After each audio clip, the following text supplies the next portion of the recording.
We are here. We have made it. The final episode of In the Huddle. All 53-man rosters will be finalized in really less than 24 hours now, as they will be in by 4 p.m. tomorrow. The Jets have made a few cuts, not too many surprising ones. What is the Jets season going to look like? Offensive player of the year, defensive player of the year. What is their record going to look like? How far are they going to make it? Like I said, it is the final episode of In the Huddle, and we are live. Jets, Jets, let's go. Jets wide receiver Wesley Walker. Wesley, how you doing today? ESPN writer Mr. Rich Cimini, Jets reporter for The Athletic, Mr. Zach Rosenblatt, Hall of Famer and Jets legend Mr. Marty Lyons. Your host, Connor Law.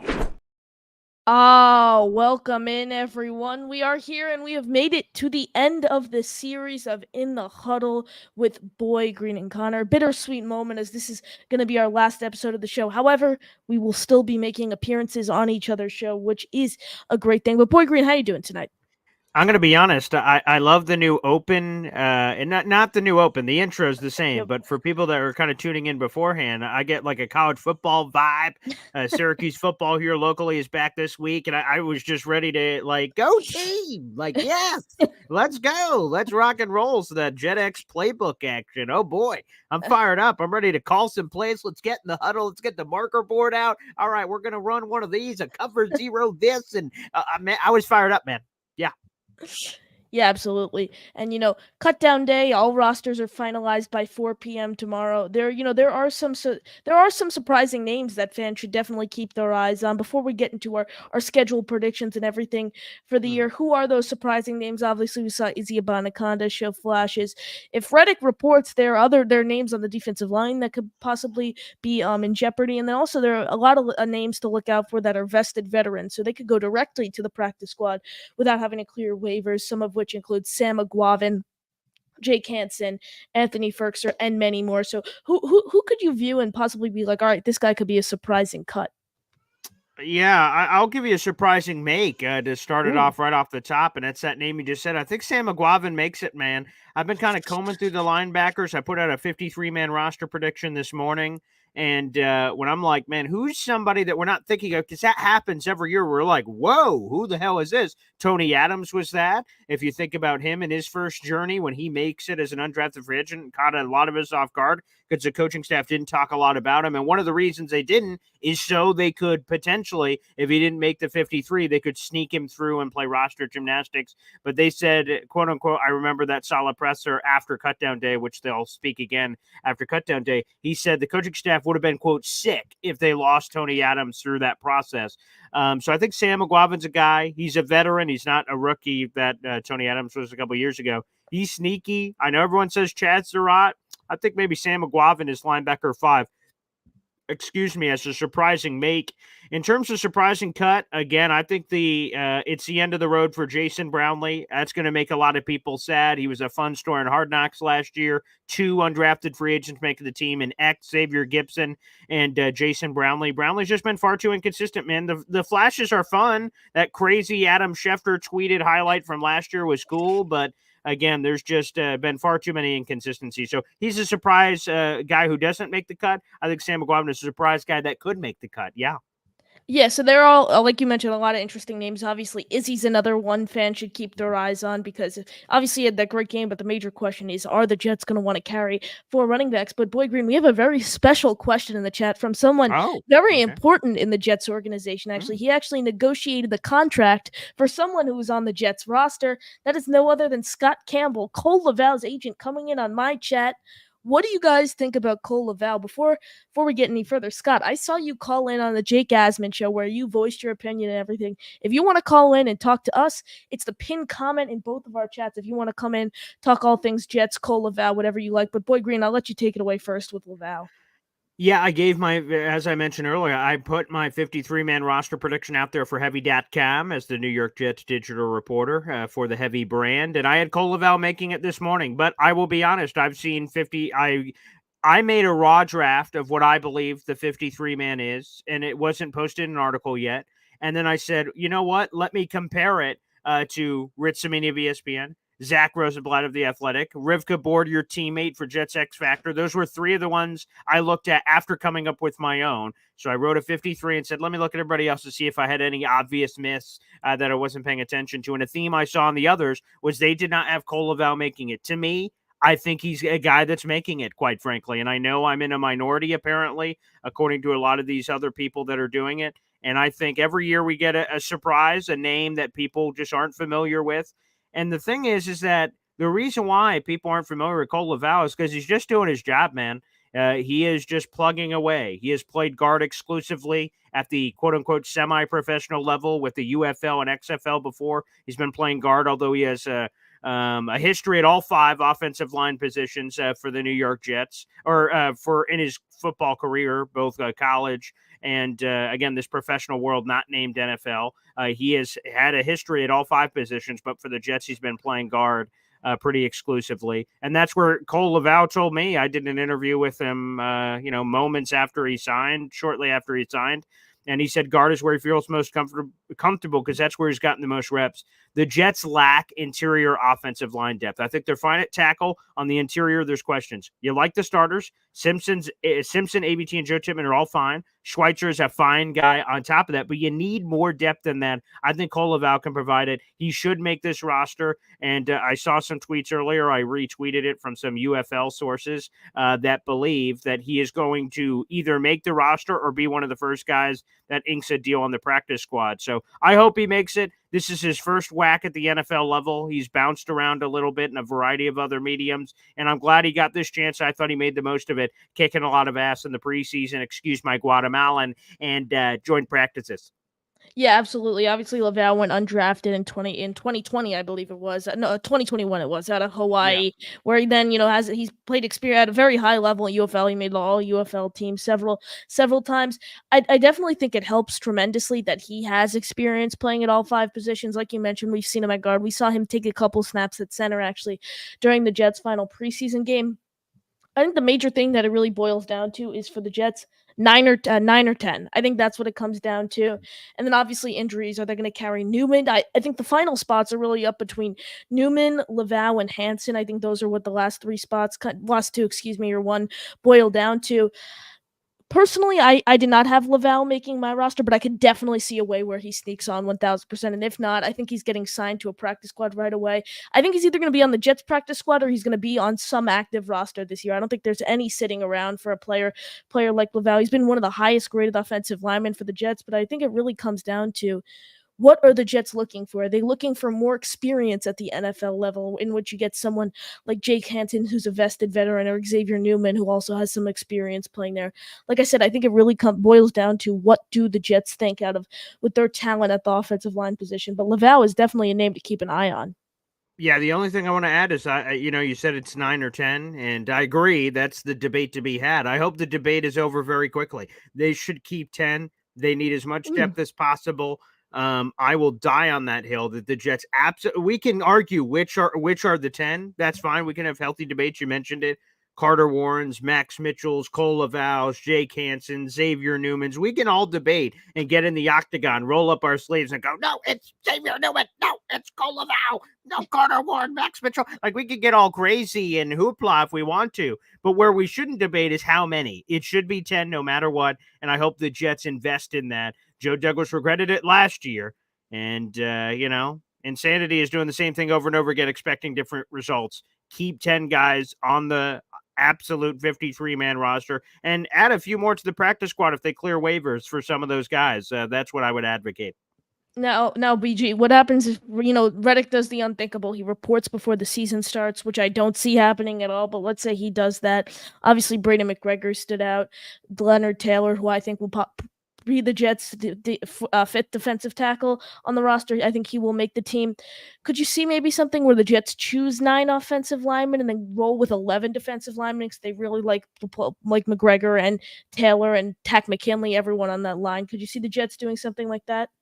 Sure, there's always a chance for roster flexibility, and you get a chance to say, "Hey, I think we." Again, it's kind of a game, and it's your resources, it's your knowledge to say, "Who can we sneak through and do those Yep. things?" Again, remember last year the Jets cut Thomas Morstead. We lost our minds for 10 minutes, like, "What in God's green earth is this dumb team doing?" And then Thomas tweeted out like everything's fine, and basically they had a gentleman's agreement that it's all going to work out. He knows he's coming back. The Jets tell him he's coming back, even though, as we saw with Hassan Reddick, handshake agreements don't always work out beautifully. But in that particular case, a handshake agreement was all gravy, baby, and they ended up working it out. So, sure, is that possible? Yes. But if Hassan Reddick does report before week 1, I believe a minivan is going to pull up to one Jets drive and put a bag over the head of 6'6", 260-pound, 267-pound defensive lineman Brady McGregor, and he's going to go inside the van, and they're going to try to kidnap him and put him on the practice squad.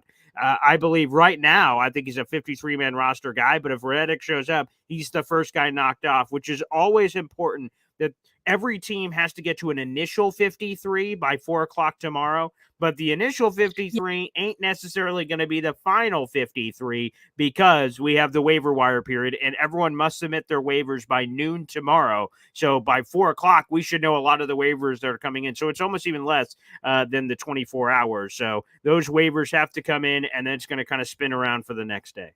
Yeah, Scott comes back in here. I think that the Jets will be making calls around the league for one of those bubble offensive linemen. They are definitely stacked at all position. Could you see the Jets doing something, especially given they have a lot of bubble offensive linemen between Newman, Levao, Glacier, Hansen, everyone really. A lot of players are on the bubble. 4 out of the possible 9 or 10 they're carrying are on the bubble. Some might even consider Max Mitchell on the bubble. So it's like, could you see the Jets doing something, or they're just like, all right, we're gonna ride with our guys. If we don't get them on our roster, we're gonna throw them on the practice squad. Yeah, I mean, I heard Eric Edholm. I did a piece about it on Heavy earlier today. He floated out that he believes Max Mitchell could be traded. That Ooh, he yeah. is, again, to your point, one of those bubble guys. And if the Jets want to maximize, if they decide, okay, we would cut Max Mitchell, so instead of cutting him and losing him for nothing, let's flip him to somebody for a 6th, 7th round pick, a Yeah. player for player swap, whatever we can get, and try to see if we could do it that way. So I'll be Jake Asman. Spoiler alert, I'll reveal this to everybody. Jake Asman will be joining me tomorrow morning on Boy Green Daily, and that's one of the themes of our conversation will be some of the guys that potentially could get flipped at the back end of this roster, reacting to whatever happens overnight here, potentially of any other cuts coming in. So sure, they could flip. And the Jets, to be honest, even if they were comfortable with the 10 offensive linemen that they pick, they wouldn't be doing their homework if they were just complacent and just said, no, this group's good. We don't care who anyone else cuts. It's not going to matter. They wouldn't be doing their jobs if they didn't do their due diligence on the subject matter and evaluating a variety of positions, quite frankly. But to Scott Campbell's point here, this Jets roster is friggin' loaded, and it's going to be very difficult for guys outside this building to make this roster. Absolutely, everyone smash that like button. Make sure you've liked the stream on both channels. Of course, Boy Green's at BoyGreen25, and then make sure you head over to my channel, hit subscribe, like the button, hit the like button. Do the same for Boy Green's channel. My channel is NY Flight Jets Talk. Boy Green at BoyGreen25. We really appreciate it. A couple more questions here before we get into the main topic of the day, which will be breaking down Jets record, offensive player of the year, defensive player of the year. What Jet fan should really expect out of this Jets team in 2024. Damien coming in. Are we fed up with the Reddick soap opera? If he turns up, will he be a distraction? Boy Green, take it away. No, if he turns up, the distraction is over. I don't think there's a distraction as is. I thought Tom Pelissero did a really nice job about it. No one, and this is going to come off insulting, but like no one knows who the hell he is. He showed up on April 1st to do an introductory press conference, and none of the Jets players were there yet. They didn't report for another 3 weeks. So he's met none of his teammates outside of maybe some random virtual texting or something of that nature. Yeah. So the majority, I can feel safe saying he hasn't met the majority of his teammates. So no distraction whatsoever. People don't know him. And he's just removed from the situation. The Jets have been playing, without him. So are we fed up? I mean, Damien, that feels like a rhetorical question, Farley. You have to answer. Are you sick with it? And I would imagine by the phrasing of your question, you are sick of it. Me?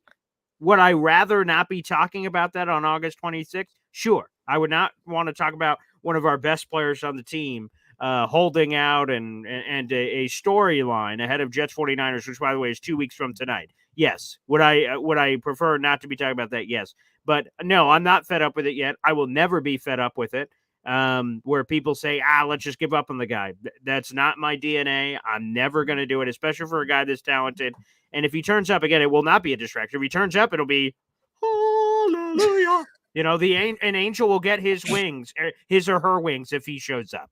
Absolutely not a distraction. If he shows up, it means a holdout is technically over, and now it's a hold in, and or he's showing up because it's over. Like, my people and the Jets have worked it out. Let's go. Puts on the Jets helmet and let's go crazy and win a Super Bowl. So no, not a distraction whatsoever. I don't think it's a distraction now. Now, could it be week 1, Jets get no pressure on Brock Purdy? Is it a distraction because Hassan Reddick tweets out like one of these, a shoulder shrug emoji? In the middle of the Monday Night Football game? Oh, boy. Yeah, all of a sudden, flames are stoked. So there's a chance, but to me, right now it isn't. And if he shows up, that would make it less of a distraction because, in theory, he'd be reporting with the team. Now, what happens if he did the option where it's like, all right, my people have worked it out with the Jets. I'm ready to put the helmet on. Let's go, Jets. Obviously, I mean, we're 2 weeks away now from the Jets first opening game against the San Francisco 49ers. Obviously, doesn't know his teammates, does not know the coaching staff, does not have a playbook. Is he playing week 1? Or if he is, what does his role look like? Yeah, to me, I would ease him in because obviously he's such an important player. It's a marathon, not a sprint. It's 17 games across 18 weeks plus the playoffs if the Jets are so fortunate and lucky and humble enough to reach that stage. I would have him as a third down pass rusher. And the good thing about Hassan Reddick, in my opinion, as opposed to, let's say, Trent Williams, right? So he's holding out from 49ers land, is he needs chemistry with his other offensive line teammates. He needs to get in football shape and those kind of things. Now, you have the football shape thing with Reddick, but like Reddick is a hired mercenary. His job is to be a heat-seeking missile that hits the quarterback.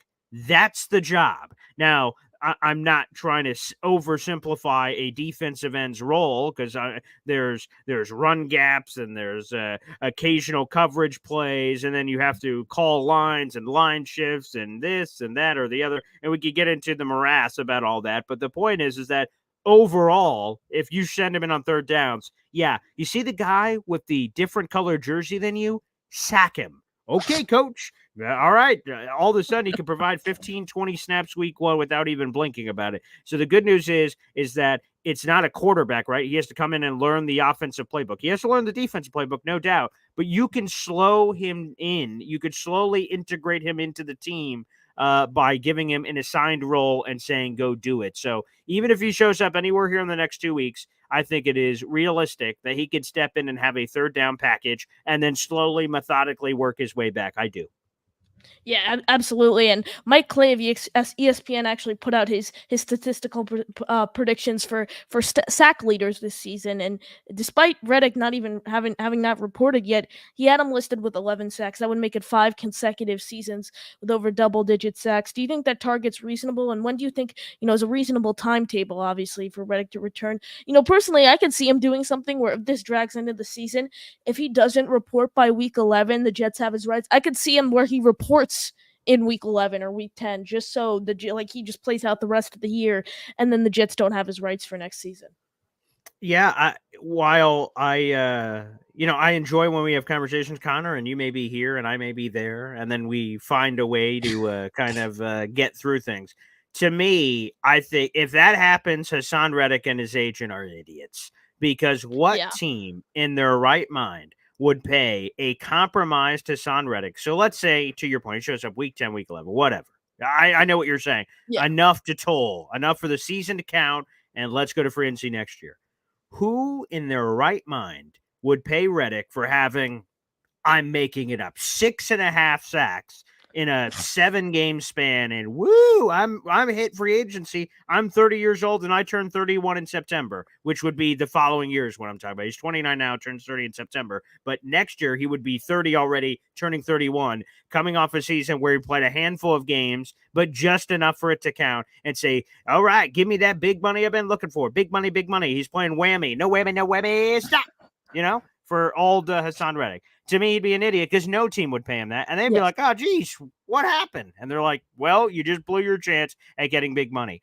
As opposed to if he shows up somewhere in the next 2 weeks, and he dominates, which, by the way, you say 11 sacks. I say that's a modest number of what he could get to. I think he could blow well past that with this scheme, the talent around him, being in leads with Aaron Rodgers. Oh, boy. I think Hassan Reddick has a chance to have a 15-plus sack season with the New York Jets. I think he has a chance to raise eyebrows, turn heads, and stick things up people's candy asses, so to speak. Excuse my Guatemalan once again. Yeah, I think he has all the potential in the world to make all of those things happen. But again, if he showed up at that point, and I get why he would, again, your reasoning makes sense for if he's just trying to get through this season because he wouldn't want the Jets to control him going forward. But he would blow the entire mission, which is to get the bag. And if he wants to maximize that, his best chance is sucking up saying, God, I hate you, Jets. And just let the hate flow through him the entire season. And just on every sack, he can flip the bird to Joe Douglas in the press box if he wants to and just rack up the sacks, baby. And then we both shake hands and he goes his own separate ways next offseason after we won the Super Bowl. That's the ideal world for everybody. And ultimately, it behooves both parties to get into the same bed and figure this thing out. And both Jets and Reddick being on the same page for 2024. Yeah, absolutely. I agree with you there. And yeah, his career high in sacks was 16, I believe, in 2022. He finished 4th in Defensive Player of the Year voting that year. He did that with the Eagles. No one says he can't do that with the Jets. I think he's gonna have a very successful year if he shows up. Number one thing is getting him in Florham Park, and it's like it's in like a gridlock stalemate type situation now because it's like Jets have made it clear they're not paying Reddick till he shows up, and Reddick has made it clear he's not showing up until he gets paid. So it's like it's a complete gridlock situation, which just makes absolute chaos. But a couple more questions before we get into the main topic of today. NC coming with the new kickoff rules. I think we should keep Codrington. He could change field position. I'll go first here on this one. I'm very high on Codrington. I think he's shown enough to make the roster. It's a lot of it depends is if they place a player like Isaiah Oliver or JBC, Jarek Bernard Converse, on the injured reserve to start the year, because it's a little crazy to carry 7 cornerbacks to start the year. But they've done it they did it with Irv Charles for a few games last year where they carried extra wide receivers for a player like Irv Charles. If it really boils down to Codrington or Charles, I'd say Codrington. I mean, he's so electrifying when he has the ball on his hands. I think kick return is a way more electrifying / important position than gunner. Yes, gunner is really important, but the Jets have depth there. They have a player like Brendan Eccles who has experience there. They have a player like Isaiah Oliver who has plenty of experience there. And quite frankly, Quantez Stigers could also play there as well. You could also say the same about the kick return position, but Codrington is just such an electrifying player with the ball in his hands. I mean, he is so elusive. The way he could, just change the field and everything he could do. I mean, you can't take your eye off the field when Brandon Codrington has the ball in his hands. What do you got there in Codrington? I'm going to say we should probably wait to make Brandon Codrington's bust in Canton, Ohio. I'm sorry to the future Devin Hester that Brandon Codrington obviously is. It's a little prisoner of the moment. He had a wonderful 63-yard kick return against the Panthers. He didn't get a chance to have a kick return against the Giants. No one on the team did because the Giants decided we're going to boot every ball through the back of the end zone, and Codrington will have no opportunity to return. We did get some action on punts. I just don't think there's enough of a sample size, quite frankly. It'll be up to the Jets. It's going to be on the things we can't see. So we can all give 53-man roster predictions and give our takes, but 90% of a lot of the action is stuff we never get to see. Media gets an opportunity to see insert amount of practice. It's what Brandon Codrington, it's integrity. I used to talk about it all the time in Taekwondo. There are times when my instructor in the front of the room is watching me go through my moves. And if I know he's watching me, I could give 100% effort. And then if I know that he's working with someone else and looking away, if I wanted to, I could give lax effort. Go, I could save a little energy. He has no idea. I can see in my peripheral, he has no idea. But integrity is doing the right things no matter who's watching. So I'm kicking ass, Patuki. I'm kicking Patuki when he's watching. I'm kicking Patuki when he's not. And I just have my own standards. So for Codrington and how we're kind of operating here, I don't know what he's doing when everyone is watching or not watching. So if he's been impressing, then we're going to get a surprise, relatively speaking, and he makes the roster. Maybe an Irv Charles or something doesn't because you want that return man. So NC, I appreciate the thought. I appreciate the question. He has shown an ability in limited sample size to change field position. But we'll see, because obviously they have Xavier Gibson back there. They have Malachi Corley. They have Isaiah Davis. They have a list of guys that they really like. Is Codrington enough as an exclusive special teamer? Again, I don't know how they feel about him as a straight nickel backup to Michael Carter II. That would be another factor if they believe he could be a direct backup to him. That's an important position as well. Maybe changes his fate on the roster. But I just say, hey, whoa, whoa, whoa, whoa. Just kind of rein it in there, Sally. Like I said, for my daughter, one of the things I'm teaching her, she just listens to things I do or say, and she tries to copy it. One thing is the Family Guy, Peter Griffin, whoa, whoa, whoa. And she does that to me every once in a while. On the Codrington stuff, whoa. Let's see what happens. I'm not quite ready, again, to get his induction speech ready for the Pro Football Hall of Fame. The thing is, if you place him on waivers, though, and the Jets expect him to get him back on the practice squad, that's complete. It's like you cannot rely on that, because if they place a player like Codrington on waivers, he is going to get picked up so fast. And in terms of the nickel. In terms of the nickel corner thing, I'm a big fan of his return game, but Brandon Codrington is not a serviceable backup at nickel corner. I mean, we saw. I mean, in the Giants game, he lined up offsides for one play, and then he had a holding penalty. That's not serviceable in the NFL, especially playing against the third team Giants. So it's a special teams only, something similar to what the Jets did with Irv Charles last year, and the possibility of what they'll do with Irv Charles this year. But boy, Grin, you ready to get in the main topic today, predicting the New York Jets 2024 season? Yes, sir. Let's go. So we're going to start off with this. What do you think the Jets' record will be, and where do you think they will finish in the AFC East? I believe the Jets are going to win the AFC East for the first time since 2002. The most wins the Jets have ever had in a single season is 1998. They had 12 wins in that season. That's the only year in their entire team history that they've ever had 12 wins in a season. I believe they top that as well. Now, you could put the asterisk to say, well, they have more games to do it now than they ever had. That is true with 17 games over the last couple of years, but still, so put your asterisk if you want on it. I have the Jets being 13-4 this season. I think this team is loaded. I think the roster's loaded. I think Aaron Rodgers is going to play at a top 10 quarterback level, and you pair that with everything else that's on this team. The Jets are going to win the AFC East. They're going to have a home playoff game for the first time since 2002, and I think the Jets are going to have a path to the Super Bowl. Okay, yeah, and who do those? You said that you mentioned the Jets winning 13 games. Who are those losses coming? Who did the Jets lose to?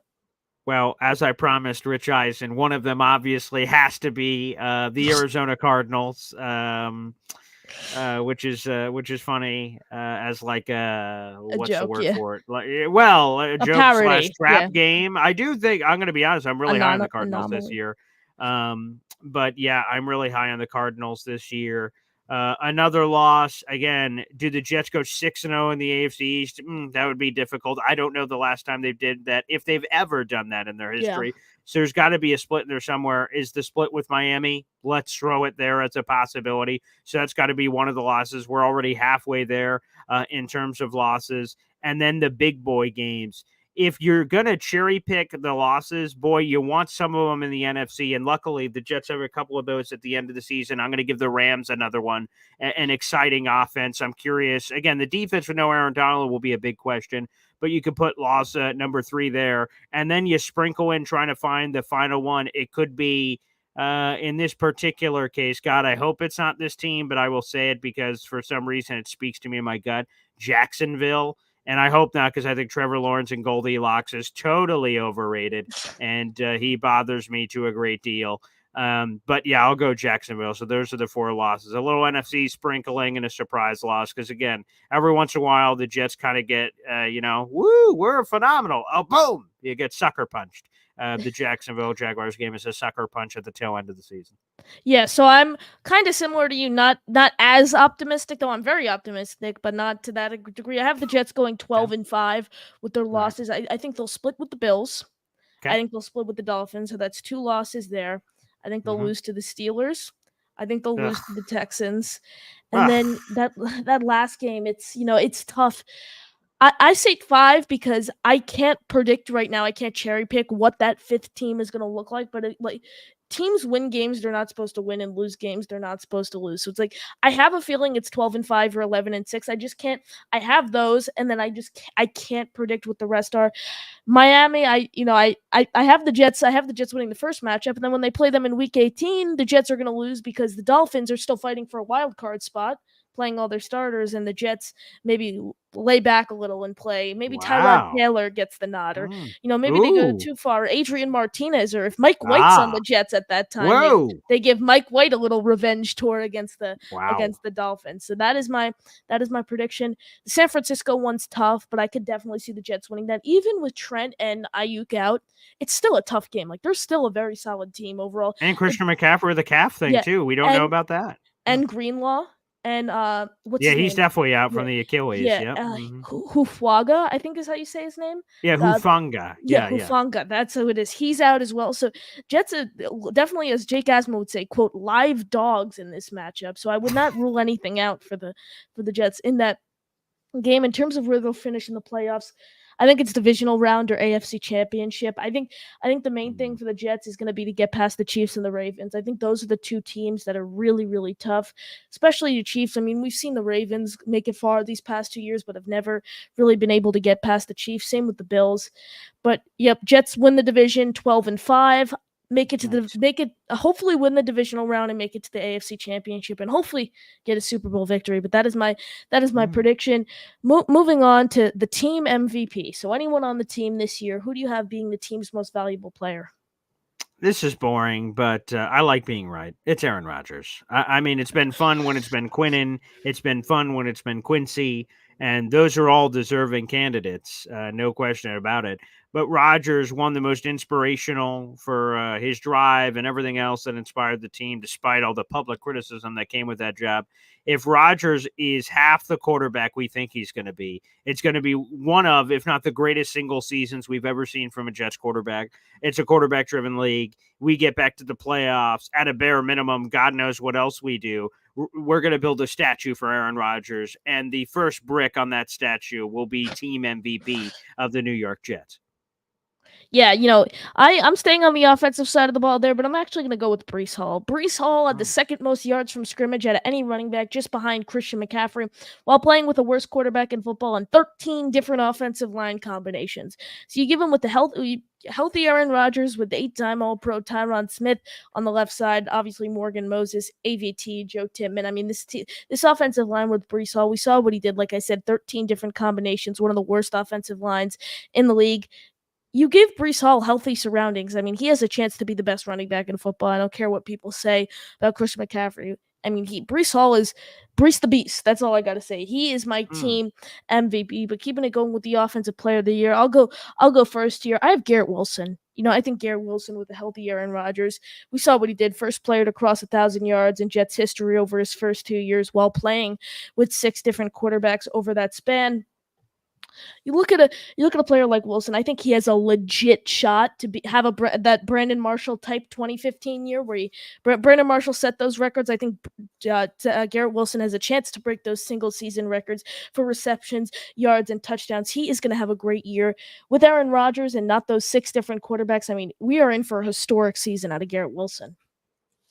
I agree. And the thing I was looking for, unfortunately, I don't think I'll find it, is for my offensive player of the year, I was literally going to flip a coin, and I'm going to ask you, Connor, heads or tails, boop. And then whatever it landed on, it would have been the choice between Breece Hall and Garrett Wilson. Just as it is in the NFL, the offensive player of the year is the most outstanding offensive player that isn't a quarterback, basically, is how that award has been doled out the last couple of years. It's, it's a toss-up between Breece or Garrett. Because you said Garrett, I'll go Breece, but it could be either way.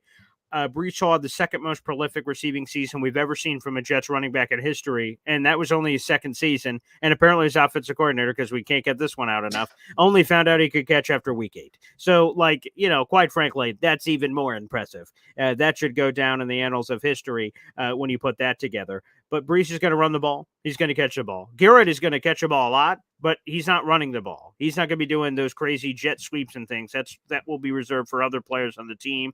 So Breece Hall has a chance for 2,000 all-purpose yards. I don't know if we're going to get 2006 LaDainian Tomlinson when Connor was negative 40 years old, but I will say, if we could get some of that action running the football, catching the football to the backfield, Brees Hall should garner a lot of that attention. Absolutely. Before we keep it moving, we have the newest member of the Boy Green Coffee Club, Mr. Johnny Boy, has bought a membership. So Boy Green, you could go ahead and give Johnny the information as to how we could get into the Discord. I just have to say, this is a moment we've been waiting for a long time, because I told Johnny, like, hey man, let's get you to be a member on the show, and he had the phone and then the computer, and then, like, YouTube does. In all fairness, YouTube makes it incredibly difficult if you have an Yes. iPhone to an Android, all this other jazz to join. So I'm so glad that we got Johnny in. He is I can't say this enough, and this is dead serious, that he is an iconic member of the Boy Green Coffee Club. It feels amazing to officially have him as a member, punching in his own ticket here, not being gifted this. He's punching it in himself. He's an important member. I can't wait to meet him in person. He's going to be at the Jets Patriots tailgate, which will be September 19th, which is going to be awesome. Like I said, Johnny's got a beautiful family. I've loved being on his shows, Jets Worldwide, wide game shows, and everything else to 411. He's just been so gracious with his time, supporting a lot of our Jets content creators. But speaking for me individually, this is a awesome membership. There's just no other way to put it. And perhaps Connor, someone who was immortalized today with his own emoji on my channel, Johnny Boy has to be on the list of guys that should be emoji. Emoji. I was gonna, yeah, I know. I was trying to think of some way like emoji orderlize, but that doesn't make any sense. But right, like emoji to death, whatever the word is. Yeah. Or how do they call it on the Jake Asman show? What is it? Ah. Mjoji or something. I'm butchering it. I know. I'm so sorry, Jake Asman, Asmaniacs that are listening to this. But whatever it is, it's that. Like, so I can't say enough good things. It's so terrific, and it's amazing to have him in. Yeah, absolutely. And before we keep it going, obviously, like I mentioned earlier on the show, make sure you go over on both channels, hit the like button, make sure you're subscribed. We have 450 people watching, so make sure you hit the like, subscribe on both channels. But before we keep it going, we have a 5 spot from Rick Kent. Boy Green, I have names. Do you have names? Do you want to read the names? Okay, yeah, you go ahead. Oh, okay, sure, I'll do it. Oscar the Grouch, Gotham Green 0811. Daniel Yanez, Jose Oliveros, NY Jets Girl 11. I think that's it. So either way, Rick Kent, thank you so much. That's amazing. Gift these memberships out, baby. Rick himself has been a terrific member to the Boy Green Coffee Club. So the Army continues to grow, and we're not even at the season yet. So Boy Green Coffee Club, and I never answered Connor's question of which was with Johnny Boy. I was just drooling all over him the entire time. For the Boy Green Coffee Club, of course, you get the loyalty badge, as Rick Kent has here on the screen. You unlock all the crazy ass emojis that we've been doing and making for a lot of our awesome members that we've been enshrining. And of course, the link to the Discord channel, which is basically the party goes well beyond what we already have. So Jared B will be dropping that in shortly. If not, I'll be dropping it in. So anyone that is a member and you're just gifted a membership, you also get access to our Discord channel, where again, the party goes beyond just 7:30 in the morning. So shout out to Rick Kent. Thanks, brother. Absolutely. Keeping it going. We're going to move over to the defensive player of the year. You could go in a lot of different directions here. A lot of very talented players on the defense. Personally, I'm rolling with Quincy Williams. I mean, all-pro linebacker. He did it last year. Why can't he do it again? Another year under his belt. I'm rolling with Quincy. You could go Quinn, and you could go in a lot of different directions. But BG, who do you have? Hassan Reddick, baby. Let's speak it into existence. I just said he could have this crazy season where he has like 15 sacks. He's such an important piece of the puzzle. But to your point, like if I had 12 coins, we could flip them for Sauce Gardner getting a bunch of picks this year, which I envision, especially with him doing some more traveling. He could have 4 or 5 picks and instantly be this guy. Quincy could be this guy. Quinnen could be this guy. I mean, you just go through the list. I'm going to miss people, so I feel so bad. That's how good and great this unit is, quite frankly. But I will say, Reddick, that he shows up like Batman in Gotham, and we're like, the Dark Knight. The dark is. I'm going to butcher the Aaron Rodgers quote, right? Like the night is darkest before the dawn. I think that's it, and that's the same thing, right? Like. we're right before the season. We're like, oh, what's going to happen? And then like the Hassan Reddick signal goes out in the sky and he shows up in a cape. We're like, oh, my hero. And Hassan Reddick shows up and he ends up being the defensive MVP. So, yeah, I'll speak it into existence, baby. Hassan Reddick is going to change the dynamic of this team. He is just a nasty pass rusher. And Jet fans, don't believe me, look up his highlight film. Absolutely, keeping it going. This is a more interesting one. You could go in a lot of different directions here, being more unique. The rookie of the year for the Jets, and Scott Campbell put it in the chat. And this is who my rookie of the year is. Quantez Stiggers is my rookie of the year candidate. Olufashinu, you could go. Obviously, he's going to be the most likely the backup swing tackle for the Jets this season. Malachi Corley. But I mean, what Stiggers has shown throughout the preseason, his ability to tackle for a defensive back. I'm a big fan of his game, and I think fans should expect big things out of him in 2024. Yeah, there's a lot of great answers here, and shout out to Scott for that one. Of course, we're not rooting for injury, but if it were to happen, you could understand Quantez Stiggers. He just looks so ready, man, and it's sometimes you need time to say, wow, we can't judge a rookie after insert amount of time. Damn, Quantez Stiggers just looks like a man. He just looks like an NFL player. It just looks like the Jets nailed it. The story is terrific. His drive is terrific. The play has been terrific. He's just excited. I'm going to go Braylon Allen, man. I just feel like there's going to be enough games where the Jets are up by $1 billion. We can only hope. I remember that 2008 season where they pistol whipped the Cardinals. Brett Favre threw 6 touchdown passes. They blew out the Rams, winning like 47-3. Like there was just games where they just flexed their muscles and smacked around inferior teams. And the Jets have a few opportunities this season to do that. And I don't believe the Jets are going to run Breece Hall into the ground. Like if it's the fourth quarter and the Jets are up, 10, they're up 14, and they just need to close out a game, they're going to call the Kraken, and Braylon Allen will be lurking somewhere underneath the bowels of MetLife Stadium, and he'll have like a Bane mask, and they're going to release him off a leash, and he's going to run up onto the field and be this monster for the Jets. I think it's going to be Braylon Allen, man. I think he is going to be a freak. I think he's going to have a wonderful season. Now, does he live up to Tony Richardson, longtime NFL player and former Jet, who said, he believes we're going to have 2 1,000-yard rushers with Breece Hall and Braylon Allen? That would be pretty crazy. That's never happened in Jets history before. But I think Braylon's going to be pretty nasty, and I think he's going to be in that Rookie of the Year conversation for the Jets.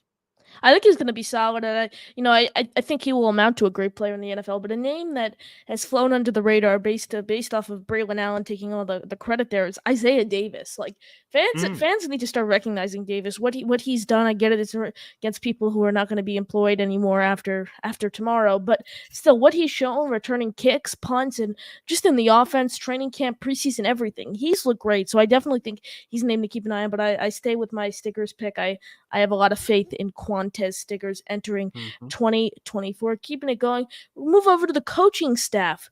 Who is your coach of the year? Nathaniel Hackett. He will be my coach of the year. And, I don't know if I'm going full Hackett stan, but I did hear some people mention this. It might have been Nick Shine, actually, who said he is going to wait for the Hackett apology tour because Hackett had Zach Wilson last year and obviously looked awful. And we're like, Nathaniel Hackett sucks. And maybe he does because there is some evidence to lead us to believe that he does suck. But maybe he was, logged with Zach Wilson, who sucks.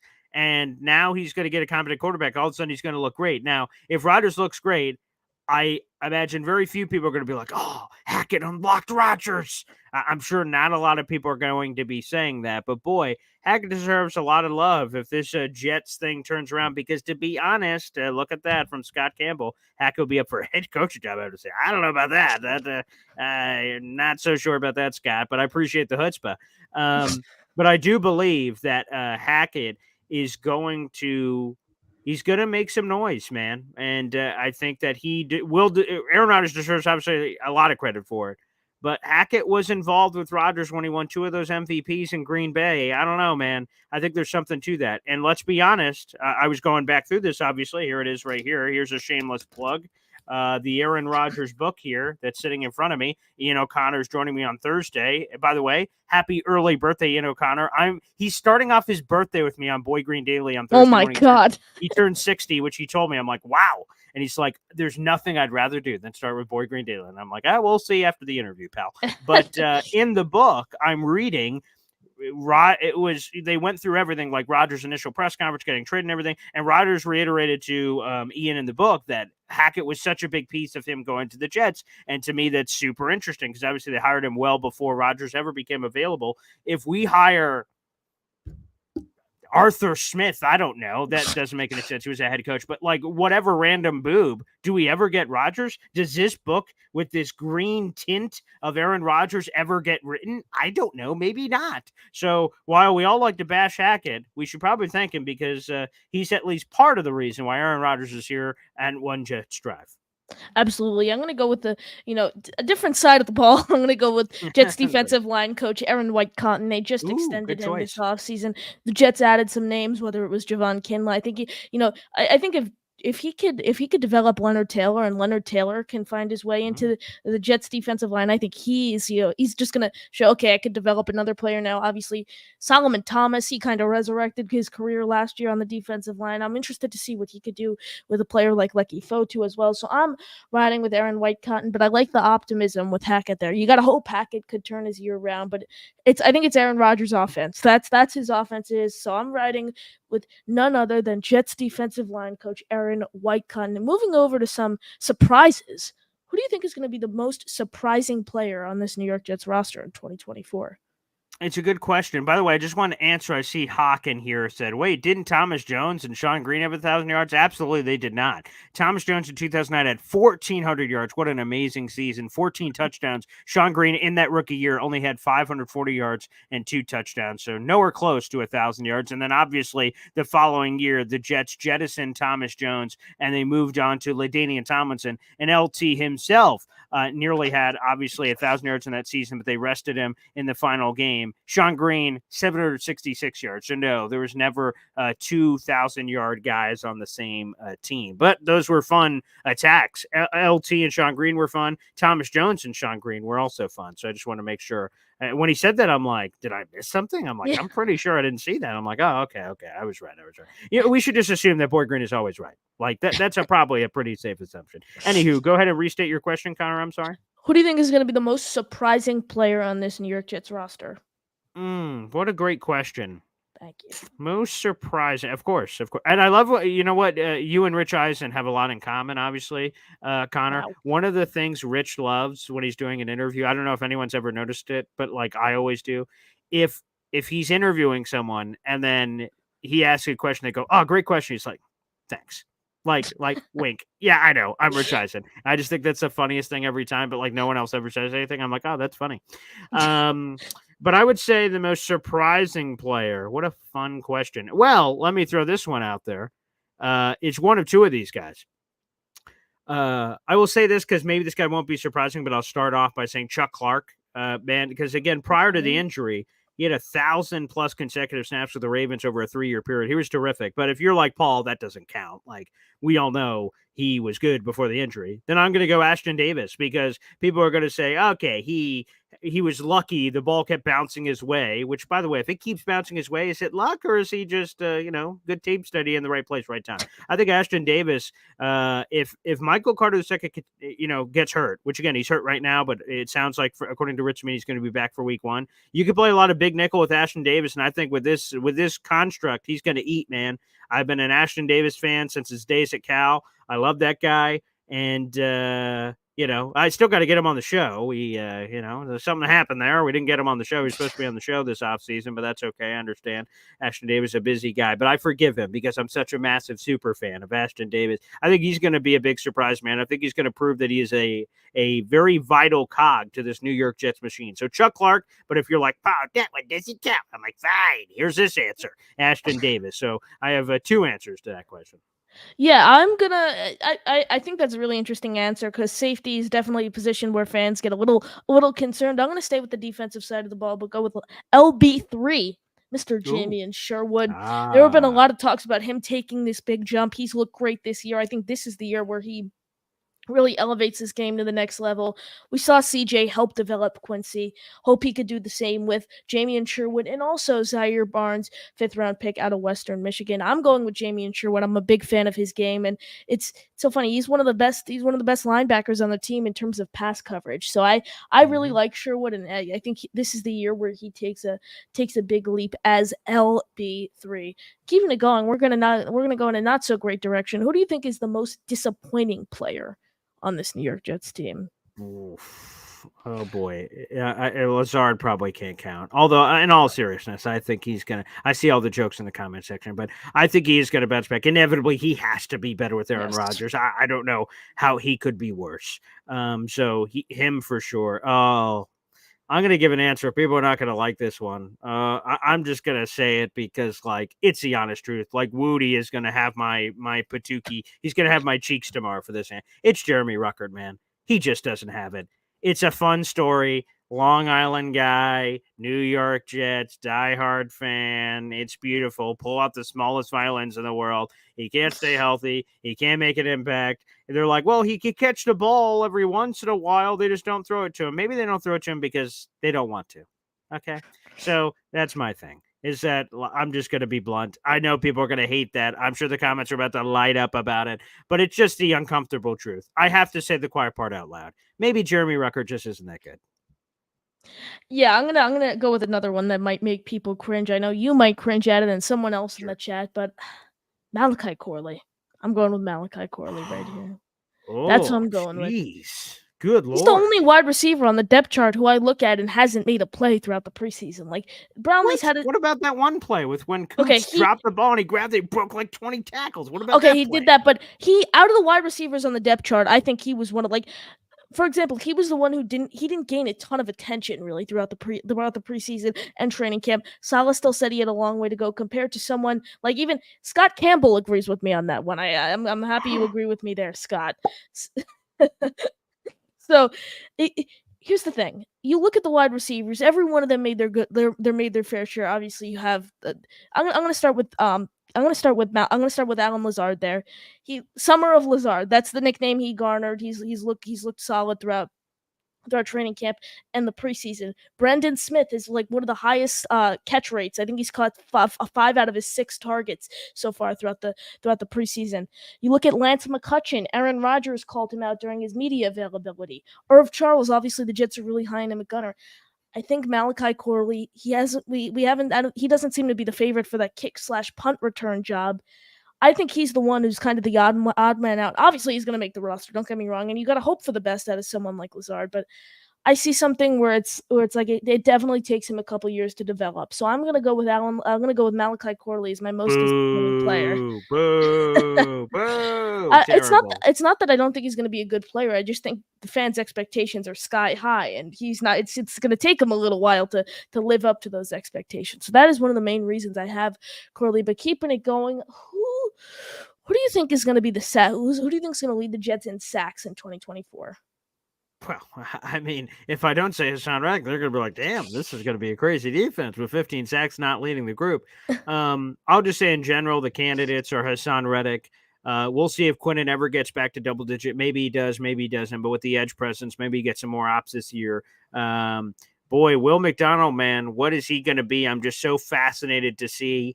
He's such a fascinating case study because I trust the Jets defensive coaching staff immensely. So if they see it, I'm about to see it because they've just been right seemingly at every step of the way. But I will reside on Hassan Reddick. I think he has the capabilities of having a 15-plus sack season. I think he will lead the team in sacks. But like I said, the good news is there's going to be a lot of players vying for it. I think Jermaine's going to be in the conversation. Yep. I think Will McDonald, I don't know if he's quite going to be at that level. That'd be kind of crazy. But there's just a lot of really talented guys here that can be in the mix, and that's good news for the Jets defense. Yeah, I'm gonna go with a interesting one just because I'm not gonna go with Reddick because of his current holdout and everything. I'm gonna say if the season started today, Reddick didn't report that. I am gonna go with someone in the name of Jermaine Johnson. Like you mentioned him there. Obviously, he was a Pro Bowl alternate last year. He had a great year. I think he takes this massive jump in year 3 of his NFL career. I think this is the year where it really shows. All right, I deserve to get paid when my contract expires. I'm going with Jermaine Johnson. I really like him, and then obviously you could go in a lot of different directions. Michael Quinnen is Clemens? Michael Clemens. You could go with Quinnen. Quinnen's another Oh, interesting sure. one. Yeah, right. Yeah. And the inside, maybe Kinlaw. I mean, there are a lot of different options. Ooh, Solomon Thomas, he wouldn't be the leader, but I mean, I think he had 5.5 sacks last year, he which is did career high. yeah, five career high 5.5 sacks for Solomon Thomas. So this is that definitely an interesting one. The last question before we get into your calls. Don't worry, I see we have 5 callers on the line. I will get to all Great. 5 of you guys. Don't worry, just stay on hold. Final question: who is going to lead the Jets in interceptions this year? I think it's going to be Sauce, man. I went through guys, although Quincy thinks he's really going to have this crazy season. He said he's been hitting the jugs machine, and so is CJ for that matter, for a couple of drops over the last couple of years. They both think that they're going to make this massive jump. But I'm going to be honest, I think it's Sauce. He had 2 his rookie year. He had none last year, and now he's going to be shadowing more. I think he's going to have ops. I think people are going to test Sauce because, first off, I don't think they're going to have the luxury to sit back forever and go, Sauce, maybe DJ Reed, and they're just holding the ball, la, la, la, la, la. I think they're going to have to make business decisions like, oh, geez, oh, good Lord, the pocket's collapsing, and then just throw it up, throw these, like, little ducks, quack, quack, quack, quack, intercepted. So, like, I think we're going to get a lot more forced opportunities, which is going to help out Sauce. And like I said, they can't just go to the other side of the field. I think he's going to be on big boy. He's going to have his big boy pants on against some of these big boy wide receivers throughout the season. Let's have it in that 4-5 range. I mean, I'd love like a Jordan Whitehead week 1 Brock Purdy 3 or 4 picks, D'Angelo Hall style. That would be, I would lose my friggin' crap if somehow that happened. But yeah, I'll go like 4-5 range. Sauce Gardner, I think he leads the team in picks. Yeah, that's an interesting one. I think Gardner's definitely up there, but I'm going to go with Tony Adams. We saw him get a couple interceptions last year. He's stepping into that starting safety role alongside Chuck Clark. He's definitely a name to watch. I think he's going to have a great year and be in line to be one of hopefully a premier safety in this league is, another homegrown talent for the Jets. But I think that's what wraps us up. So we have 5 callers on the line. Before we get into that, I'm going to say for one final time, make sure you hit the like button and you're subscribed to both channels. Boy Green's, of course, at BoyGreen25, mine at NY Flight Jets Talk. We have 518 people watching, so make sure every single one of you do so. But since we have a lot of callers on the line, I'm going to give a lineup in which who's been on hold the longest, who we're going to go to. So we're going to start off with Edward, then we're going to go to Daniel, then we're going to go to Charles, Johnny, and our closer will be BMAC. That is going to be our order for tonight. So starting us off, we have Edward joining the show. What's up, Edward? Hey, good evening. Right, easy, baby.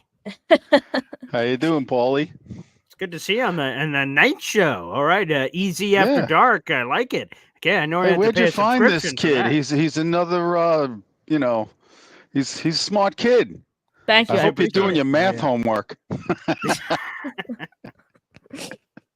You're gonna need that too. You definitely need to go to broadcasting school. Thank you. I appreciate that. You definitely you got a future here. You do. Thank you. I appreciate that. So as far as who I think is going to have the league lead, I mean the most interceptions on the team this year, I think it's MC2. Ooh, that'd be great. Interesting one. And hopefully no plays get stolen from him. Think about it. You had the Chiefs interception got taken away by a crappy penalty. Pick 6 says easy. We've talked about 1,000 times. You said, "Come home to Papa." When you were I was in section 103, and he was running right at me with that home run ball. Oh, and then all of a sudden, that was when JFM got that penalty, that bullshit penalty. We'd have been up 17-3 of the Patriots. Yeah, and easy, I can hear it. The Chariots of Fire song playing as Michael Carter II's running to in slow motion. No, I think Michael Carter's going to get the most interceptions this year. I love that. I like that. And it's nothing against Sauce. Sure. That's not his game, though. He's Sure. still locked Sauce has down. got He's still locked down. He's the guy to make sure that no one throws him the football. And if he right, could do but that, I he's think the guy. He's just as happy to put those long 6'8" arms. I know he's 6'3", but he's got the arms of a guy who's 6'8".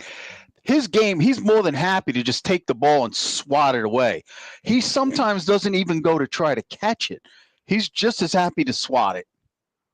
He did that in the Chargers game. They had a Yeah. go-go ball to Quentin Johnson. I'm like, oh my god, he's got a pick, and he just went, hi-ya! And I went, there was Yeah, he also just one. swats it. There was also I know. one though that was really close in the Cowboys game. I think he jumped the gun too fast. He tried running before he caught the ball. That should have been And a pick six. that was oh god, that was Like I said, he is a shutdown cover corner, but he is not a ball hawk. That's the He's gotta only prove it, part of the no doubt. game he's missing is he's not a ball hawk. He doesn't have that mentality like DJ Reed's got that ball hawking mentality. Yeah. I mean, here's the thing. I completely agree with what you're saying there, easy. But the thing is, Sauce Gardner's. I can't even remember who's the last cornerback to earn a spot on the first team All Pro his first 2 years in the league. Never. And Sauce, No, he's amazing. He's amazing. I'm just saying that ball hawking is not his strength. go-to thing. He's not proven it to be. Right. That's correct. Yeah. I think he's just as happy keeping guys from getting catches and touchdowns. That's his Which game. works. That's Shutting people Yeah. down. And For I'm sure. sure if someone throws a nice little softball up to him, A lollipop. I'm sure he's going to grab a lollipop. I mean, he's got a couple of interceptions. It's just that's really not his game. His game Fair is enough. making sure that ball is on the ground. That's his game. Yeah, which is not too shabby. Again, I'd prefer No, picks, but you it's know what? I'll great. take PDs all day long, baby. Give them to me. Yeah. Oh like, yeah, I'll what was that? Passes defended? Yeah. Yes, PDs. correct. Yeah, sorry, I use Yeah. all this lingo. Yeah, PDs, passes defended, 100%. And he had, what was that? His rookie year had 20, which was like a record-breaking number. So 100%, nothing wrong with those whatsoever. If he could get a handful of lollipops, that'd be great to pair it. But yeah, maybe you guys are right. Just see a couple of people saying that in the chat. His last year at Cincinnati, he only gave up like 39 yards. It's crazy. He didn't give up a touchdown in all of college football. Crazy. And then his first year he gave up that one touchdown, but that was on The a blown Cleveland coverage. Correct. And Amari nobody Cooper and that was a transition. confusion I and he remember was that. a rookie. Mhm. So I mean, the guy's great. Let's just face it, the guy's great. I got like 4 of his jerseys of all different flavors. And now I just don't want to buy another jersey right now. I don't blame you. Yeah. There's so many to buy. Yeah. Besides, I think I want to get a JJ jersey. Oh, that'd be great. That's such a great pick. Yeah, I have a He JJ is- jersey actually. I do. He's awesome. He is such he's a gonna be so good person when you listen to him talk. Everybody on. That's the thing. Joe Douglas put together a team of good human beings. Mm-hmm. Yeah, it's the thing is, personally, I wouldn't. I kind of regret getting my JJ jersey just because, unfortunately, I think he's gonna be one of the odd men out when it comes to who's getting paid. No. That's Okay, Joe so the Douglas's Jets- baby. They're gonna pay all of those draft picks. Joe D's draft picks. Those are his babies. He's gonna try to keep all of them. He's gonna try. That's the key. Yep. That's Well, not, here's the thing. Realistically, I yeah. think they keep 2 of the 4. That's what I think happens. Oh, no way. There's no way. That's too light. That's too light. No. Okay, if you Like, had to pick though, if you had to pick 2 out of the 4, who would you take? If you had to, I don't want to. I'm not you're going forcing me to. to eat veggies. No. I will just say this, Connor. I get what you're saying. You're There's going to cap, get and rid we of have- Wilson. You're going to get rid of Sauce. You're going to Right, get rid of Brees, too. JJ. You're going to get rid of Brees. Come on. That's the core. That is the core of the team the thing right is, though, there. the cap. That's why the Jets need to The cap goes up every year. I know that's every why the year Jets that need to cap do goes up. continue to- And when they start, when they finally bully their way into that 18th game, they're going to have to raise up the roster probably to 60 guys. I can see them just saying, okay, we'll lower down the practice squad, but we got to have 60 guys on the active roster. 18 games with guys flying around, beating the living crap out of each other. That's just not going to fly. Football has a 100% injury rate. Everyone who plays gets hurt. Everyone. Yeah, I would just say again, I get the cap's a thing, but teams keep their guys all the time, where they're able to keep their superstars and just figure it out. And again, is it going to be harder to pay top of the money for corner, wide receiver, and pass rusher and all these positions? Again, we have to see if Jermaine makes that next leap to superstardom. Brees has done it. Garrett has a chance to do it, or Brees has a chance to do it as well in terms of the actual numbers. But I'm telling you, I think there's a way they can keep all of them. It's gonna make it even harder on Joe Douglas to make up the value in other places, but I think he could keep the guys, and they shouldn't use it as an excuse not to keep them. Go ahead. I've always thought that that there should be one offensive and one defensive player on every team that's exempt from the cap. There's no reason why your best offensive and best defensive players should even be figured into the chemistry of trying to figure out the math with the money. Yeah, it's. I will say this though, in regards to the draft class, before we get to our next caller, the interesting thing that fans should definitely keep their eye on is Brees Hall. That's what I think fans, because he doesn't have a 5th-year option. Since he was a second-round pick, he doesn't have a 5th-year option. So that's next year's definitely the last year of his deal. Correct. Next year's the last year of his deal compared to Sauce, Garrett, JJ. They have 5th-year options. Bruce doesn't. So that's definitely an interesting one. But Easy, I appreciate the call. You got any final thoughts? They can still franchise him though, can't they? Of course. Yeah, of course. Yeah, for sure. And there's one thing before I go. And I told this to Boy Green, I think, what was it, 2-3 days ago? I think they're going to go heavy 22 package, 2 tight ends, 2 running backs. I would love to see Brees and Braylon in that backfield at the same time. I think that would be oh my God. Yeah, you have you're talking thunder and lightning right there. Exactly, the explosiveness with Brees Hall and then the power with Braylon. I mean, there's nothing better than that. You have that package with the play action ability of Aaron Rodgers. Nobody is going to know what the hell's going on. They haven't showed any of that. The reason I know they're going to do it in the season is they haven't showed any of it in the preseason. That's a sign. I like the optimism. Edward, appreciate the call. Thanks, Easy. Appreciate it. Take care, guys. Appreciate it. Have a good night.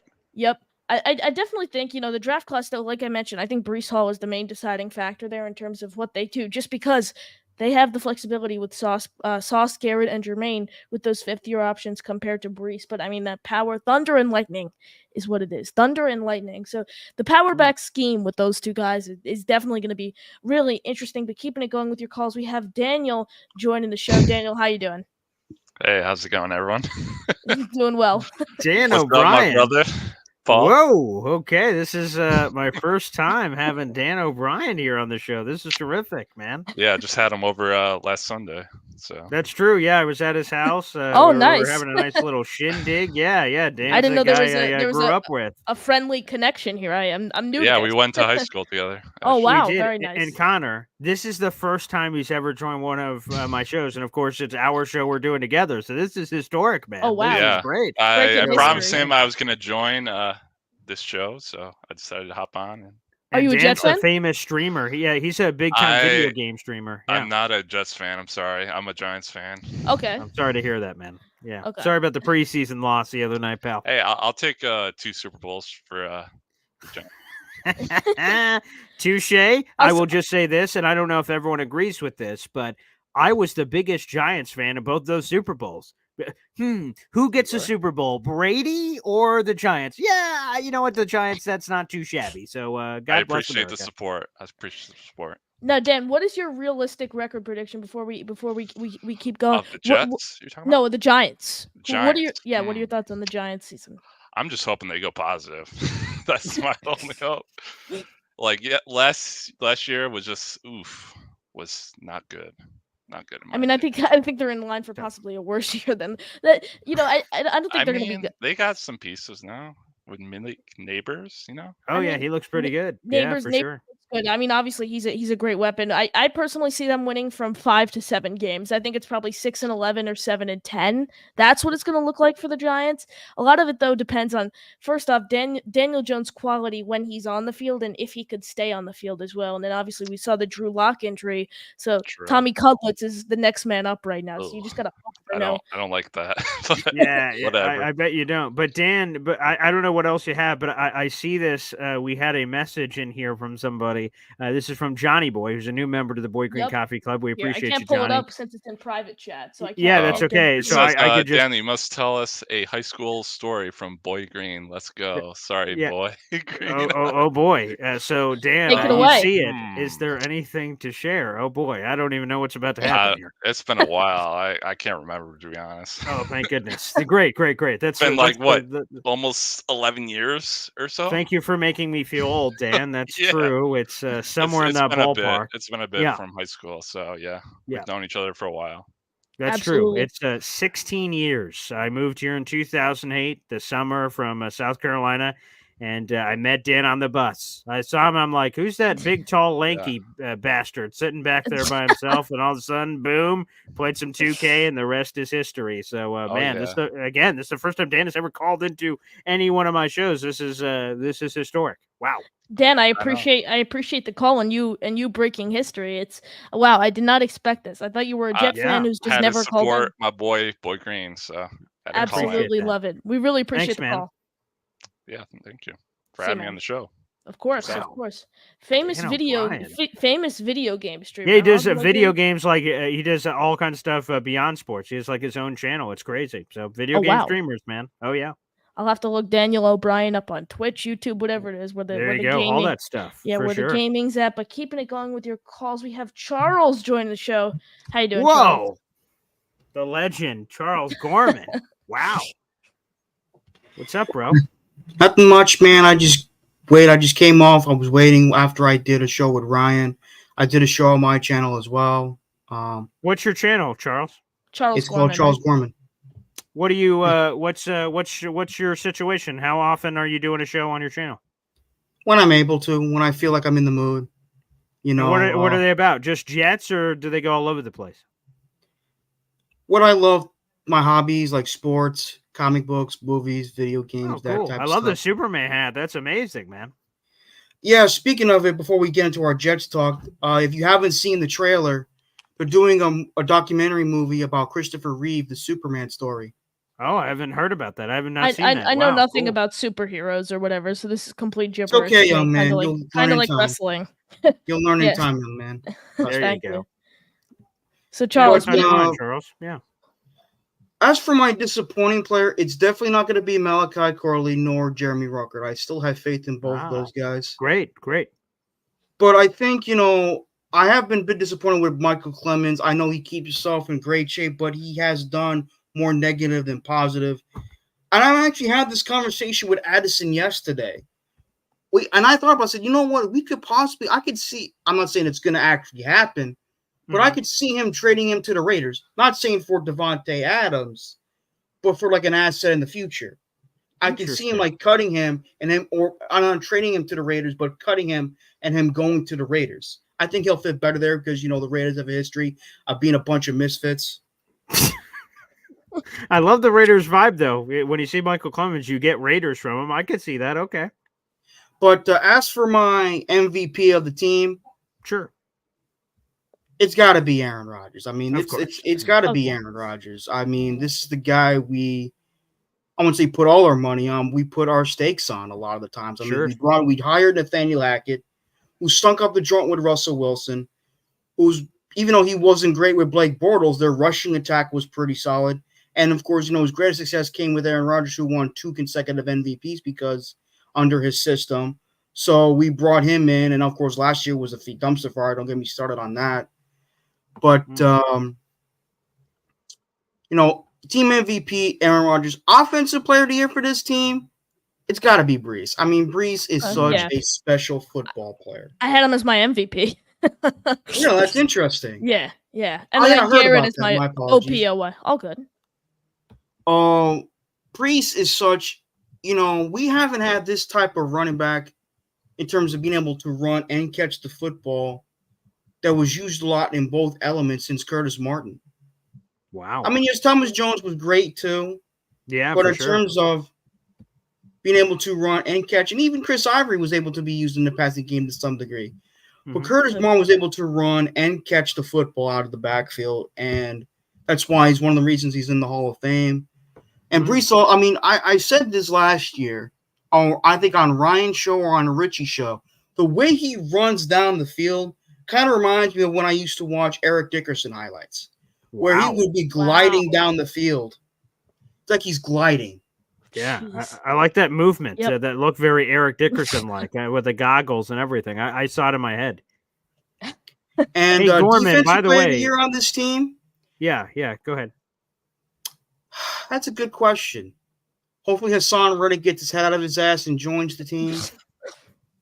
I would like to see, you know what? I'm going to go Jermaine Johnson. Ooh, great choice. All right. I really like this young man. He's got a motor. He's got – I remember when I was watching the 2022 draft, so many analysts, including Willie McGinnis before he got fired, saying that he was the most pro-ready pass rusher out of them all. And we didn't get him until like the 26th pick in the draft. And his first year, even though he was out there for a cup of coffee, he showed flashes of brilliance. Last year, he was a dog. Yep. He was a big reason why we beat the fucking Eagles. Excuse my language, Connor. He was a big reason why we beat the Eagles. His virgin ears. I mean, that play he made on don't butcher the name. Josh Allen? Dallas Goedert. There we go. Thank you. Was amazing. I mean, he cut the ball and he said, "You're not getting this ball." Swapped it out of his hands and yes. And then that interception he had against the Browns where he like jumped up, tipped it, and then corralled it, and then took it. That was great. Yeah, that was. Oh, he's a phenomenal football player. He really is. Charles, can I ask you a question? I see underneath your name, current Eagle Scout. What can you tell us about that? Well, that's not what I put on there. I think Jake must have put. I think Jake put it on during your show the other day, and it must have stayed there because I remember Jake put it there during his show the other day. Wait, so you're not a current Eagle Scout? I am an Eagle Scout, yes, but that's not what I had under there. What did you have under there, Charles? Yeah, what? Okay, we could change it. Yeah, sure. Okay, but before we change it, I just want to ask. So, current Eagle Scout, what does that mean? What been a YouTuber since late 2023. Okay, so you're relatively new to the game. Well, welcome to the party. But I'm an Eagle Scout. So yes, current Eagle Scout. So yeah, give us my family to achieve that rank. What is your rank? You said. What is your rank? Fourth person of my family to achieve that rank. The other three are my older brother Edward. The Eagle Scout is the rank. Yes. Because I don't understand. I've never done it before, so I'm just kind of curious. Okay, so you're the fourth. Oh, you're not familiar with the Boy Scouts? No. I just know that Boy Scouts are a thing, but that's all I know. I don't know the Eagle history. Scout is a rank. Yes, it's one of the highest honors, if not the highest honor in the Boy Scout thing. How long do you have to be a Boy Scout to get that? The oldest is it not a time is thing? 18. After that, you can reach the rank.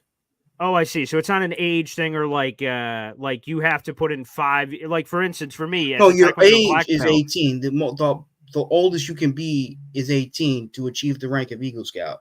No, I see. Yeah, what I was saying is, like, for instance, Taekwondo and a black belt. To get your black belt, you have to do Taekwondo for 3 years. So there's a minimum amount of time, no matter how good you are. If you came in and you're Bruce Lee from day one, that doesn't accelerate the process. You still have to go through all the ranks to get to black belt. So in the Korean art of Taekwondo, there's time chunks that you have to wait before you can test for the other degrees. I just wasn't sure if for Eagle Scout is if you have a lot of knowledge and skills, can you kind of accelerate that process and get to Eagle Scout? Nope, you got to do it year by year, baby. Oh, wow. Okay. Well, we're pleased to be in the presence of a current Eagle Scout. That's awesome.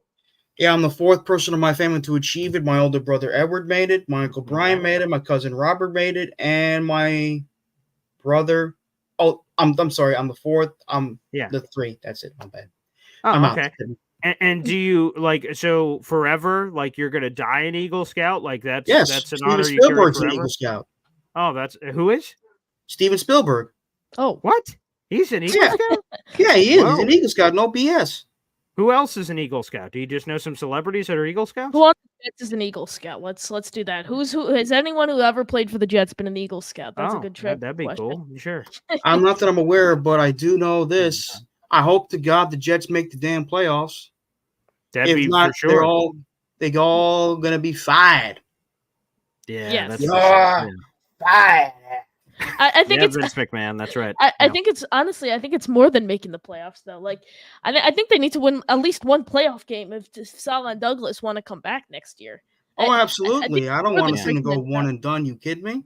Oh yeah, of course not. I mean, it's like imagine that if the Jets, all that hype. Oh my God, they broke the 13-year playoff drought. They made it this big game.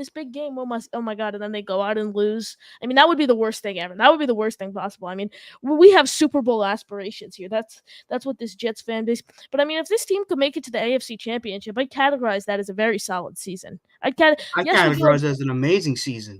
Solid. Yeah, Wow. Yeah. Although that we have Super Bowl aspirations, if we make it to that AFC Championship game, no matter what happens, I'm like, all right, Douglas and Salah need to come back, and this was a great year. The Jets achieved exactly what they were looking for. But Charles, we have a few more callers on the line. We appreciate the call. You got any final thoughts? Yeah, hope everyone stays healthy, and I just know that Galladay got cut. God bless. Thank you, that was earlier today, yes. And then Yes. So yeah, okay. No, I don't think there were any new ones since we started the show. But Charles, appreciate the call. Yes, Valladay was cut. Xavier Valladay, I'll repeat it. I did it when we started the show. Xavier Valladay, Al Blades Jr., Jalen Twyman, and though that's it. There were only three. Quick question: were any of those guys Eagle Scouts? I don't think so. Maybe, No? let's see. Maybe Jalen Twyman was. I don't know. Oh, okay, great. Maybe Jalen Twyman was an Eagle Scout. Former UFL player is who Jalen Twyman is. But keeping it going with your calls, we have Johnny Boy joining the show. What's up, Johnny? What up, guys? How's everybody doing? BG, Boy Green Coffee Club member, baby. All day. OG. Hey, let's go.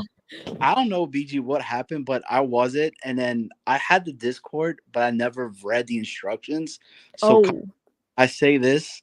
What Edward Ziff was saying, school drools, don't go. It's lame. I'm just kidding. Go to school. Get straight. Bro. That's the worst advice that anybody could ever give you. So I'm coming at you, Connor, bro.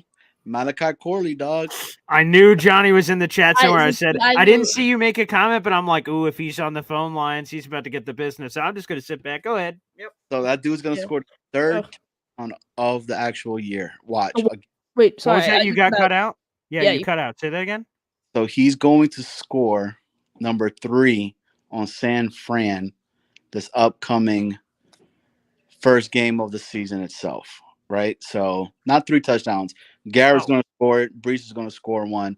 And then we're going to see the way that I see what you're saying. I could see some game out of Corley where it's like, it's so funny. Like one game where it's like, he gets 1 reception and that's a touchdown. That's his game. It's like 1 reception for 12 yards and a touchdown. I could see Malachi Corley having some games like that, and I think that would be a good year. I think he's an interesting red zone target to keep an eye on. I want to see how they utilize him in the red zone. Obviously, he's going to be used as a deep threat, and then also in those quick RPO slant plays, as he is known as the Yak King. So I'm just curious how he's going to find his role in the offense. And the reason I have him as most disappointing, I think he'll amount to a solid player. I just think fans expect him to come in and be a wide receiver 2, wide receiver 3 in year 1. And I don't think that's who Malachi Corley is. So I just see him as a jack of all trades. Them dudes are going to use him in a whole bunch of different. That's what I just said. Yeah.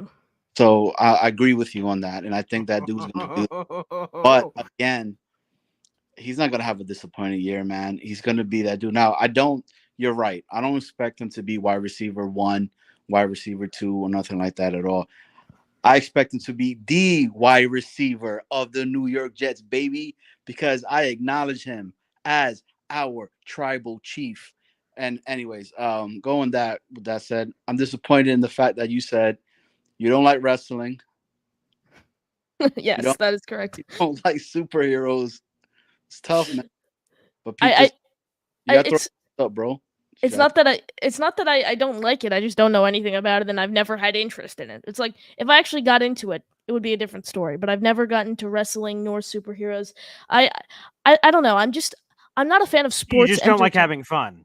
You're Yes, just you're not a yes, guy yes, for you fun. got it. That's Yeah, what you're yeah, saying. yeah. Okay, You got all it. right. Well, yeah, I'm a Jet fan, so So do that you know makes what this sense. means? So when I do this, when we're like acknowledge your tribal chief, if I come on the show and I say Connor, acknowledge me. What do you say to that? Yeah, I acknowledge you, Master Eston. Close enough, baby. The You got to go like OTC this. tribal chief. I acknowledge you as my tribal chief, BG. Okay, okay, I was That's close. it. I threw an Yeah, Eston so if you in could there. start doing that moving forward, I'd appreciate. Although I guess this is the last show, so Yeah. it's unfortunately a bad time to start a trend or a tradition. But that's neither here nor there, I suppose. But yeah, if you could do that moving forward, I appreciate it. Yeah, I had to come up here and show you guys a love on the last one. I mean, I hope this continues down the road or something. You guys are awesome together. Yeah. Real talk. Thank you. We'll do something like during the year. We'll just pop on each other's shows. That's what we'll do. It Nice. won't be regularly scheduled, but we'll definitely pop on each other's shows for sure. All right, and then this hot take: ooh, Quinnen Williams has more interceptions than Sauce Gardner. oh, Man. Pick 6, baby. that would be fun, because I think after having only 18 offensive touchdowns last year, we're due for just some stupid ones where, like, again, it sometimes happens in Madden where Connor's spiking his PS5 controller, where his quarterback, he's running around, and then the ball just, and it pops up, and Quinner's like, ooh, and he just runs his fat patookie. I know I got to watch we're late night. All of a sudden, I get a little more free willy. I guess when the Gatorade liquid's flowing, who knows what's happening. But, yeah, where you get like a Quinnen Williams refrigerator Perry touchdown or something. I agree. We're long overdue. And I know that's a reference from negative 50,000 years ago. 1985 Bears. Yeah. When were you born again? What was your year, Connor? 2011. Good night. For God's sakes. So, you know what I mean? So, yeah, I think we're due for some silly touchdowns. It would be great for Quinnen. I mean, that's a take. Boy, that means Sauce, unless Quinnen is having the most prolific defensive tackle season of all time, that's probably not good news for Sauce. But I like the take. Yeah, just throwing some crazy hot takes out there. Last show, you got to do it up for you guys and whatnot. But yeah, I look forward to the season, man. Connor, look forward to all your content. BG, you already know well, man. Hey, congrats to both of you guys. Still doing it, still killing it. And I mean, at the end of the day, we got to tell all the other teams there when they go against us.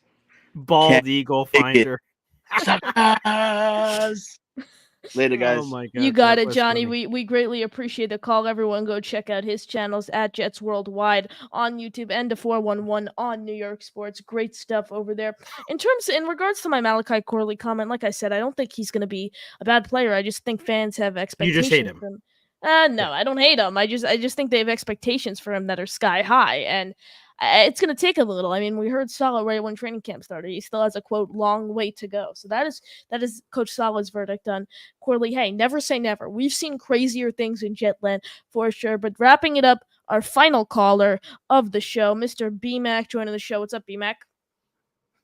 Hey, guys. Connor, Boy Paul Green. Yes, it is the this is B-Mac? original B-Mac. Oh, yes, B-Mac. B-Mac. Okay. Not Bro B-Mac. Not C-Mac. I met your cousin earlier, Bro Mac. Oh, man, bro. Bro. Yeah. He was pretty cool, bro. Yeah. Yeah.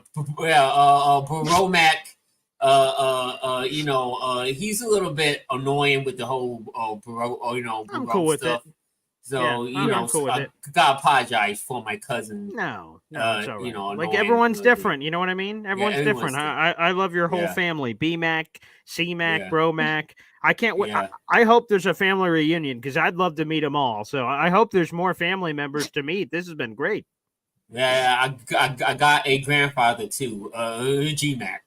So G-Mac. Oh, that makes sense. Yeah, wow. G-Mac. So you're probably gonna meet him. He's got a nice long gray beard. You know what I mean? You're gonna meet him. I don't know when I'm gonna meet him because, like, in my experience, the G-Macs of the world, it's too early, they're sleeping. It's too late, they're sleeping. So I don't know what time my show's. Maybe the Woody 3:00 show, I guess, is a proper time unless he's taking an afternoon nap. But either way, we need to figure it out. G-Mac, that'd be great. Shout out to G-Mac. One's up. Yeah. Yeah. Well, I called to get to talk about football, unlike Romac did this morning. Of course, but but football. Sure. Now I do want to.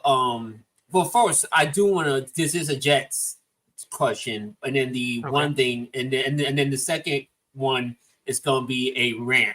on somebody. Oh, but spicy. the first Great. one, Okay. yeah. But let's get to the Jets. Now, I watched the preseason game, and I gotta say, man, like the Jets D line is loaded. You know what I mean? Yeah. With a bunch of studs, a bunch of undrafted guys. They're out there looking like Pro Bowlers. And I know it's against backups and stuff, but I think, look, I still think Hassan Reddick is still gonna put this defense over the top. But if not, man, like Hassan Reddick aside, this defense is still loaded, and with Hassan Reddick, this defense gets even scarier. So if you're opposing teams, you better hope and pray that Hassan Reddick doesn't show up. Yeah, I will say, bro. For sure, bro. If he does, man, and yeah, go ahead. Yeah, I will say this about Reddick.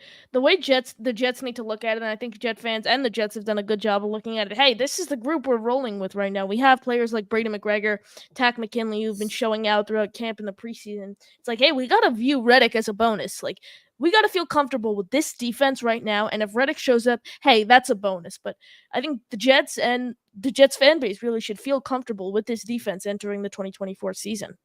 Well, I don't know. Yeah. All I'm going to say is the over-under on defensive linemen, they got bros. They got professors. They got bro hams. They got potato chips. I mean, they got bro stallions. I mean, they've got a bro overload. And when teams on offense are like, oh, boy, how are we going to deal with all these bros? Here's the answer. You don't. That spoiler alert. It's just going to be bro after bro after bro. It's going to be a fight, and it's going to be body bro and body bro and body bro. And they're going to be taking all these bros down, man. It's going to be brotastic. B-Mac, before we get back into it, Slugo wants to know what's on TV. Yeah, what's on the TV? Fear of the Walking Dead. Fear of the Walking Dead. I've never seen that show. Is that good? Yeah. It's on Netflix. It's kind of like The Walking Dead, but it's like his own version of it. Okay, cool. Yeah, appreciate that. They got a couple parts, but and then my next Izzy is definitely gonna make the roster, I believe. Ooh, okay. I think it's safe to say that he's gonna do that. And then I'm gonna quickly, because I know you guys gotta go, but I'm gonna quickly get to my rant. Sure. Yeah, bro. Yeah. Daniel Jones, man. Daniel Jones. He sucks ass, man. Like, whoa. This QB. Sorry to the virgin ears of Connor. Sorry. Like this only like it's a shame that Rodgers is sharing a number with this dude. Like this dude is a disgrace. Like this guy is a one-trick pony. Like Giants fans, really? Does he even have a trick? I was just about to say, what's the trick? Yeah. One-trick pony. What is the one trick? Fumbling, taking sacks, you know what I mean? Oh, yeah, throwing touchdowns to the other team. Or stumbling on air when he was walking the turf into the end zone. monster. Throwing a pick six in preseason to third stringers. Really? I just don't like Giant fans. Like, this is your Lord and Savior. This is your king. This is the guy that don't want to stick up and talk trash for. Really? And I got the nerve to talk about the real 8 in Green Bay. I mean, not Green Bay, excuse me. In New York. The real number 8 in New York. The one that wears green, but we got this shitty little piece of dirt. We're number 8. Like the Daniel Jones still like a scrawny high school kid, man. Like the dude just looks scrawny, man. Like I just want to like he's like I'm pulling dynamite.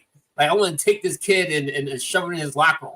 Like this kid is terrible, man. Good Lord! In one fluke year that he fooled and conned the Giants and giving him $40 million. $40 million, and people got the nerve to talk about Jordan Love getting his contract. Jordan Love is 10 times better than this little punk scrawny dude.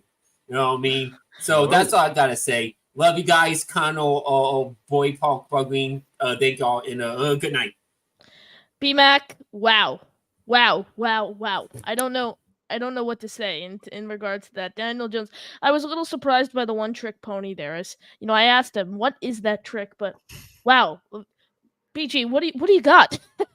I feel bad for my boy Danny, Dan O'Brien, who called in earlier. He's a Giants fan. He was subject to listen to that. Oh God. I'm so sorry. Not that it's wrong. To be honest, Daniel Jones does suck, but he's a Giants fan for Pete's sake. What other choice does he have? And yeah, the money we're talking about, remember, it's 160 million. It's 40 million per year for old DJ there. Yikes. Yeah, that's terrible. Again, I said it back then. The Giants should have franchise tagged Daniel Jones and gave Saquon the long-term deal. And then this would be a much different conversation. Saquon you'd have, who's your leader and everything else. And Daniel Jones, you would have been able to cut exit stage left this past offseason. And then obviously you would have been able to get into all kinds of other quarterback conversations. And obviously they didn't. So anyway, that was wild. But man, there's no better way for In the Huddle to end than Absolutely. with some from Bromac. I mean, there was no Bromac here, but just the remnants of Bromac and Johnny Boy and Dan O'Brien calling for the first time ever. Wow.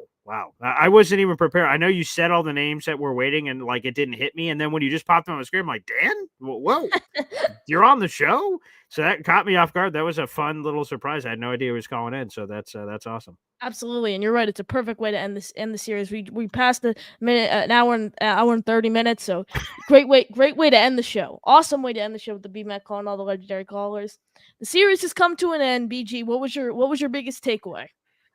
That I was embraced by greatness, that I got a chance to be a part of this rising star that's Connor. And obviously I knew it before, I knew it like I'm taking credit. Like, Connor, you were always great and you were always going to be great no matter what. But it's cool that, like, I knew of Connor before he's blown up now on the Rich Eisen show and everything else. Like, because we all just had a feeling in Jets community land. I'm sure I'd speak for the Jake Asmans and Matt O'Leary's and Ryan and everybody. Because, like, I know there's been a lot of people that have, tried to help you a little bit with your success. But it's just been cool. It is what it is in my life. And this isn't a complaint. This is just it's reality. I'm a busy guy now. I've got a beautiful fiance. I've got a 2.5-year-old daughter. I've got a son coming in November. I do all my million shows and articles, and there's a new project starting on September 1st, which I'm excited to tell people about when that arrives, involving with the New York Jets, which I'm really excited about. But it's just crazy. It's crazy busy, but I'm glad that we're able to find a day and we worked with each other to make this show happen. I know you got school, you got to get back to your life, but it was just awesome. And I know there's a lot of people that enjoy night show content. Obviously, I'm normally a morning guy. But hopefully people had some laughs and some good times from this, because I really enjoyed doing this show. And absolutely. And you mentioned school there. It was so funny. I remember I was putting it in, sending the link to you for today, and I was like, how can we squeeze one more episode? So I did what is a week from today. I searched up what is a week from today, and it was literally my first day of school. So I was like, oh my God, if it was just one day, if we did the show every Sunday night, we would have been able to get an extra day in, but an extra episode in, excuse me. But I mean, yeah, the series was great. Like we said, we'll both be appearing on each other's shows throughout the year. But I mean, it's been a great time doing